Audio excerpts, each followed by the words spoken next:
When there is peace in a land, the narrow streets of little towns are quiet, and neighbors often find their way to the local coffee house at the noon hour.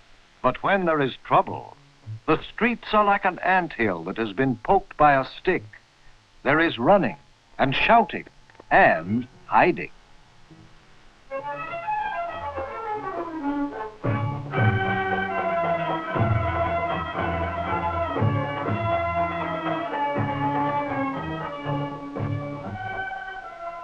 Oh, there is Hamid.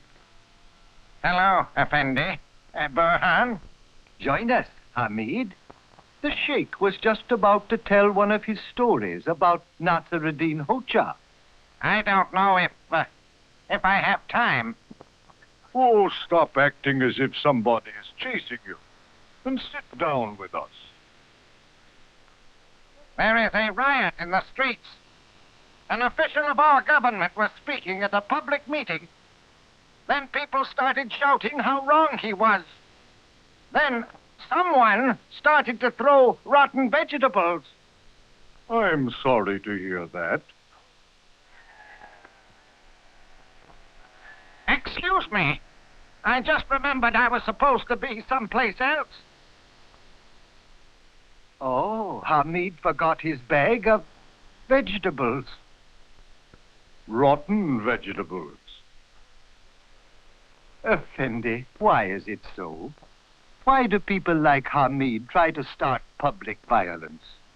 Things are not going so badly with us. But you may begin to believe that our government is not good if all this loud criticism and violence continues. Even our own respected officials may begin to think they are ready for their own funerals if they hear enough bad talk about themselves. Funeral, Effendi? I was thinking of an old story, the Hoxha's funeral, about what once happened to a healthy man when all he heard was talk about how he was going to die. The lesson in the story clearly explains the actions of Hamid and his comrades today, 500 years later.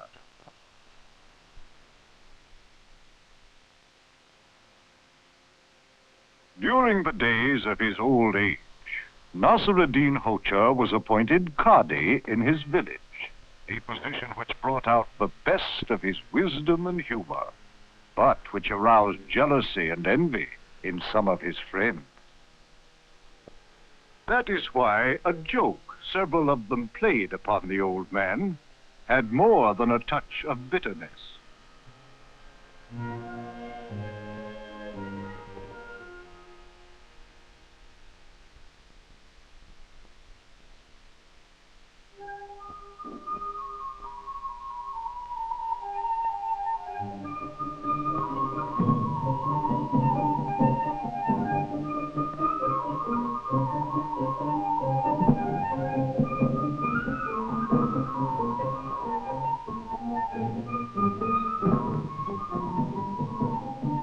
Armed with a small red pencil and their envy, the two villagers entered the Hoxha's courtyard and began wailing at the sight of him. Hoxha, you look awful. Your face is all spotted as if you had the plague. At first, the Hoxha did not listen, but they kept on with their loud cries. Tell us, Hoxha, do you feel a sudden pain when you stand up? The jokers never stopped. Do you feel a terrible shaking in every bone of your body? Alas, it comes to every man when the angel of death is near. Don't try to get up. We will carry you to your bed.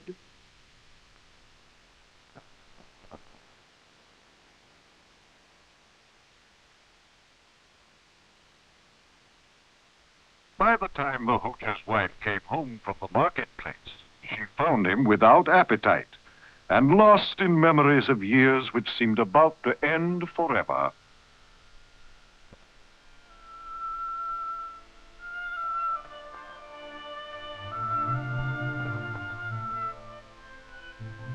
In a few days, everyone in the village believed that Nasr-ad-Din Hoja was about to die, and he himself was asking his wife to put on her prettiest dress.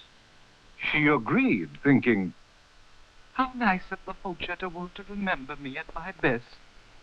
but then her husband went on to say, I just thought that if you dressed up fancy enough, the angel of death might like you better and take you instead.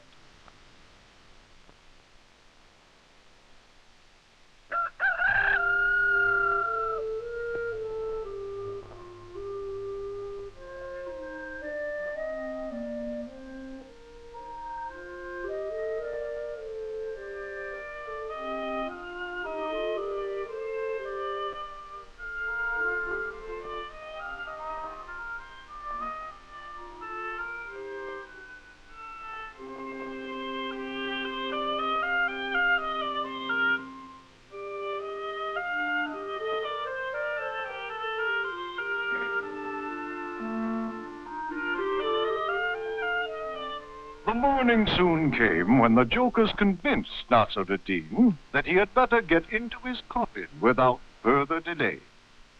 By this time, the Hoja was too weak to resist.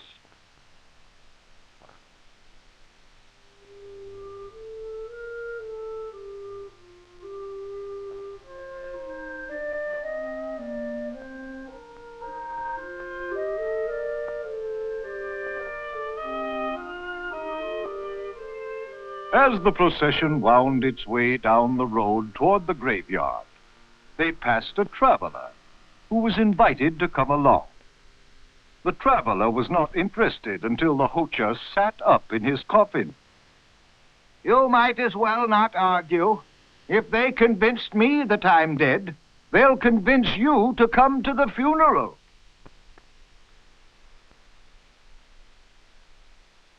As they went on, the friendly traveler offered Hoja an orange, saying, I don't know where to stand at a funeral.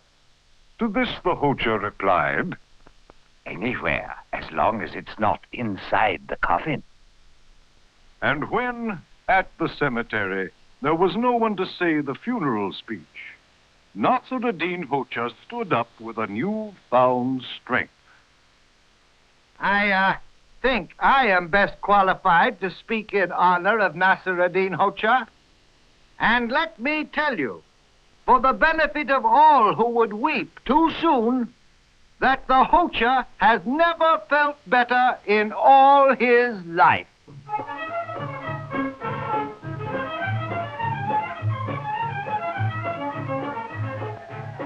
Soon laughter rose to the skies as the two jokers told how they had tried to fool the Hoja. But Nasr-ad-Din did not join in the general celebration. It wouldn't have been so funny if I had not heard a voice other than those who wanted me to believe I was dying. It would not have been funny at all.